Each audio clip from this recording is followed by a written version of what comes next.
Assalamualaikum warahmatullahi wabarakatuh.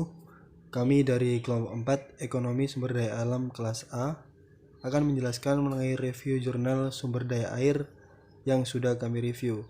Kami beranggotakan 5 orang. Yang pertama yaitu Ulfan Nurvita, kemudian Alvin Muiz Khairuddin, Faidatul Nur Afifa, Risma Nabila, dan saya sendiri Muhammad Ali Fikri. Langsung saja pada jurnal 1 yang berjudul Pengelolaan Sumber Daya Air Berdasarkan Kearifan Tradisional atau Perspektif Hukum Lingkungan, latar belakang masalah yang dikaji yaitu pada umumnya masyarakat Indonesia ini memiliki beragam cara atau adat istiadat dalam mengelola sumber daya air secara berkelanjutan melalui nilai-nilai yang mereka yakini di mana relasi masyarakat adat dengan alam yang selaras dapat menjadi contoh dalam mengelola sumber daya air secara berkelanjutan. Sehingga berdasarkan latar belakang masalah tersebut, dapat diketahui bagaimana pengelolaan sumber daya air di masyarakat adat Indonesia berdasarkan kearifan tradisional. Untuk kajian teori atau konsep yang digunakan yaitu dijelaskan dalam teori ekologi manusia, di mana hubungan manusia dengan lingkungannya dijelaskan oleh Merced sebagai suatu hubungan yang terbagi atas 3 paradigma yang mempunyai dasar pemikiran yang berbeda. Nah, berdasarkan teori tersebut, maka dijelaskan bahwa masyarakat adat ini mampu mengidentifikasi dirinya sebagai bagian yang terintegrasi dengan alam semesta sehingga mereka mempunyai pola pikir untuk mengelola sumber daya air berdasarkan lingkungan hidup. Nah, untuk metode yang digunakan dalam penelitian yaitu penelitian normatif yang dilakukan melalui beberapa kajian data sekunder yang terdiri atas bahan-bahan hukum primer berupa peraturan perundang-undangan dan lain-lain. Selanjutnya untuk pendekatan yang digunakan dalam penelitian adalah pendekatan perbandingan dengan membandingkan beberapa bentuk kearifan tradisional di beberapa wilayah Indonesia. Baik, di sini saya akan melanjutkan poin yang keempat yaitu pembahasan review jurnal. Analisis review jurnal pada jurnal 1. Berikut merupakan bentuk-bentuk pengelolaan sumber daya air berdasarkan adat tradisional di Indonesia. 1. Bentuk pengelolaan sumber daya air oleh masyarakat adat agraris. Tata kelola air di kalangan masyarakat Kasepuhan Cipta Gelar juga diatur secara khusus oleh lembaga dan perangkat adat. Adanya subak di Bali merupakan suatu sistem irigasi tradisional yang diperkirakan dikenal sejak adanya persawahan di Bali sebelum abad ke-9 dengan adanya tulisan Huma yang berarti sawah. 2. Bentuk-bentuk konservasi sumber daya air berdasarkan kearifan tradisional. Lubuk Larangan, Ilengi, Mondau, Kaindea, Wonodeso. Yang ketiga, pembelajaran dari praktek-praktek pengelolaan sumber daya air yang dilakukan oleh masyarakat adat berdasarkan dengan kearifan tradisional, maka menekankan keseimbangan hubungan manusia dengan lingkungannya. Selanjutnya yaitu evaluasi review jurnal pada jurnal 1. Pada penelitian jurnal 1 telah dijelaskan secara jelas dan rinci mengenai pengelolaan sumber daya air berdasarkan kearifan tradisional, di mana praktik pengelolaan sumber daya air berdasarkan kearifan tradisional telah sesuai dengan prinsip pengelolaan sumber daya air yang berkelanjutan. Pengelolaan sumber daya air yang telah dilakukan juga dilandaskan berdasarkan falsafah hidup yang selaras, serasi, dan seimbang dengan alam.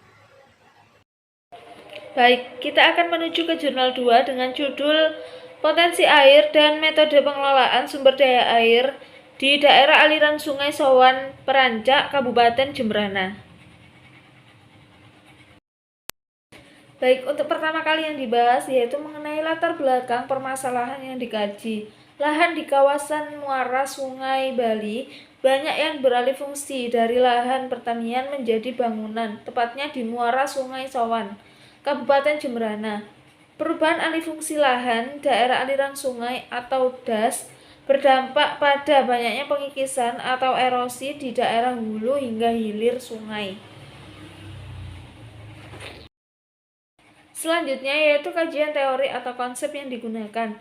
Pada penelitian terdahulu dijelaskan bahwa aliran sungai memiliki peran dan fungsi yang sangat strategis bagi kota Denpasar dan Kabupaten Badung yang ada di Provinsi Bali. Persoalan ketersediaan air dan distribusinya selalu menjadi permasalahan. Pada musim kemarau air menjadi sangat terbatas. Sebaliknya pada musim penghujan banjir selalu terjadi. Itu merupakan literatur yang ditulis oleh Abdul Rahman Asyakur dan Iwayan Sandi Andiana. Untuk metode penelitian, di sini menggunakan metode penelitian fenomenologi.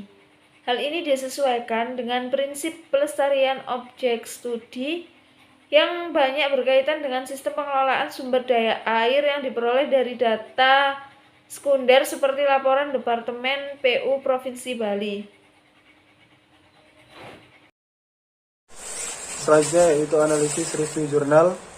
Secara kuantitatif, pengelolaan sumber daya air di das dan muara sungai dihubungkan dengan kelestarian sumber daya air, yaitu dengan memperbesar suplai air untuk tanah agar dapat meningkatkan tampungan air di dalam tanah. Selain itu, penyimpanan air melalui tanah juga berfungsi untuk mengurangi fluktuasi debit limpasan. Ada 3 jenis pengelolaan das jika dilihat dari kondisi fisik, yaitu yang pertama secara teknis, kemudian secara vegetatif, dan yang ketiga yaitu secara kimiawi. Selanjutnya itu evaluasi review jurnal. Pada penelitian jurnal 2 ini menjelaskan mengenai metode pengelolaan sumber daya air di daerah Sowan, Kabupaten Jembrana, Provinsi Bali, di mana hal tersebut dilakukan karena saat ini lahan di daerah tersebut sudah banyak yang beralih fungsi dari dulunya lahan pertanian menjadi bangunan perumahan yang mendukung kegiatan pariwisata.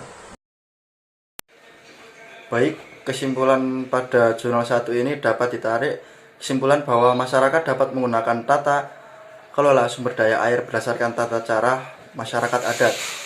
Hal tersebut dikarenakan pengelolaan sumber daya air yang dilakukan sesuai dengan prinsip pengelolaan sumber daya air secara berkelanjutan. Sedangkan pada jurnal 2 dapat ditarik kesimpulan bahwa kegiatan pengelolaan DAS dilakukan sebagai pelestarian sumber daya air.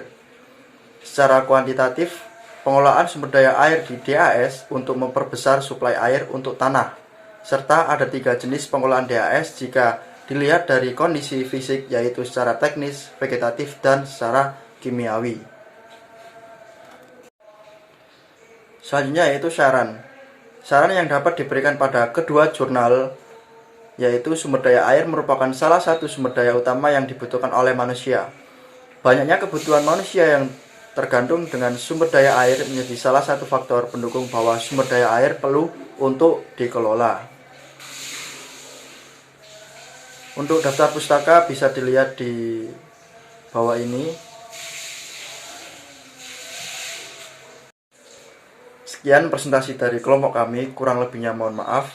Wabillahi taufiq wal hidayah. Wassalamualaikum warahmatullahi wabarakatuh.